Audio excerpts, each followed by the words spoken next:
Hello. आए हुए सभी आदरणीय दर्शक बंधुओं, आदरणीय mother, father, brother, sister and grandfather, आए हुए भाइयों, नाइयों, हलवाइयों, कसाइयों, हरजनियों, हरजनियों, आप लोगों से मेरा प्यार भरा नमस्कार है। आपके गांव में मैं पहली बार आई हुआ हूं।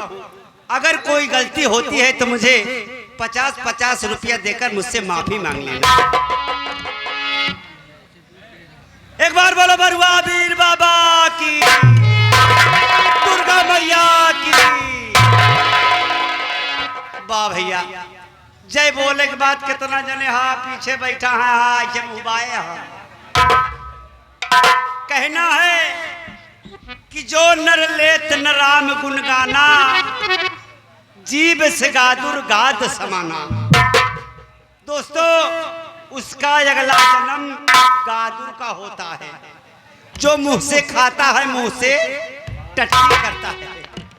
तो ऐसा कर्म अपना मत करिए। एक बार जोरदार ताली के साथ जयकारा लगाइए। बोल वीर बाबा की, बोलो बरुआ वीर बाबा की।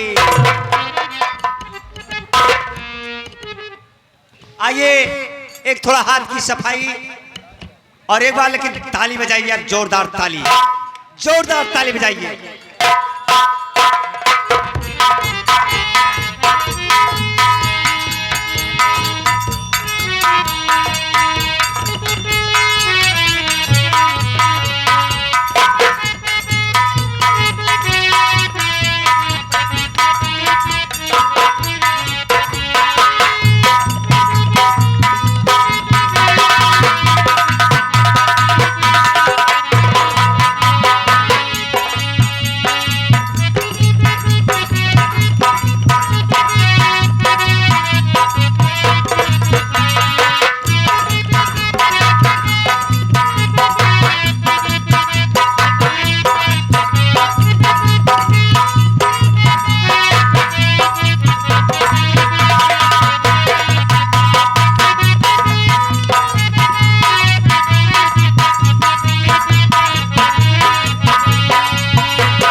उस्ताद जी, कहिए क्या बात। मैं आपसे नमस्ते करती हूँ।